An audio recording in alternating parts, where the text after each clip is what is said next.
কেমন আছেন? আলহামদুলিল্লাহ। আপনার নামটা? জেবা। কোন ক্লাসে পড়েন? ক্লাস 10। ট্রুথ নেবেন নাকি ডেয়ার নেবেন? ডেয়ার।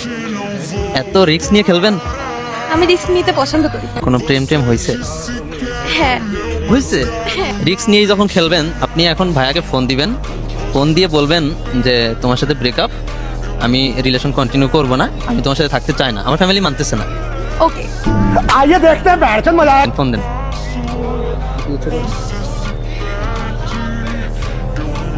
হ্যালো। আসসালামু আলাইকুম। ওয়ালাইকুম আসসালাম। তুমি কি ফ্রি আছো? হ্যাঁ আছি, বলো কি বলবো। আমার তোমার সাথে একটু ইম্পর্টেন্ট কথা ছিল। হ্যাঁ বলো। তুমি একটু সাইডে যাও, সিরিয়াস বিষয়ে কথা আছে। হ্যাঁ আমি এক সাইডে আছি, একে আছি, কি হয়েছে বলো। শোনো, আমি এই রিলেশনশিপ আর কন্টিনিউ করতে পারছি না। আমার বাসা থেকে অনেক প্রবলেম হচ্ছে। শোনা গো আমার, কি যাতা বলছো, তোমার মাথা ঠিক আছে? কি হয়েছে কি তোমার?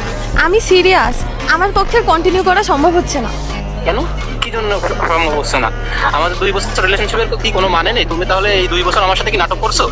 না, নাটক করবো কেন? এখন আমার বাসা থেকে এগুলো মেনে নিচ্ছে না, তো কি করবো বলো? কি জন্য বাসা থেকে মানবে না? আমি তোমার 2 বছরে কি তোমার কোনো কমতি রাখছি? তাই বলো, ভালোবাসার কমতি রাখছি না তোমার কোনো কিছু কমতি রাখছি? ইভেন তোমার আমি সব কিছু দিছি, ইভেন তুমি যে ফোনে আমার সাথে কথা বলতেছো সেই ফোনটাও আমার টাকা দিয়ে কিনে দেওয়া। তুই সমঝা? এই 2 বছর পরে তোমার থেকে তো আমি এটা কখনো আশা করিনি। এগুলো তো সিম্পল বিষয়, একটা রিলেশনশিপে তো এগুলো করতেই হয়। তোমার কাছে এটা সিম্পল হতে পারে, কিন্তু আমি তোমার অনেক কিছু ভাবতাম। আমি তো তোমার ভালোবাসি, তোমারই চাই, আমার তোমারই লাগবে যে কোনো মূল্যে। তুমি যদি বলো যে আমি তোমার সাথে রিলেশন রাখবো না, আমি কিন্তু তোমার উঠাই আনবো।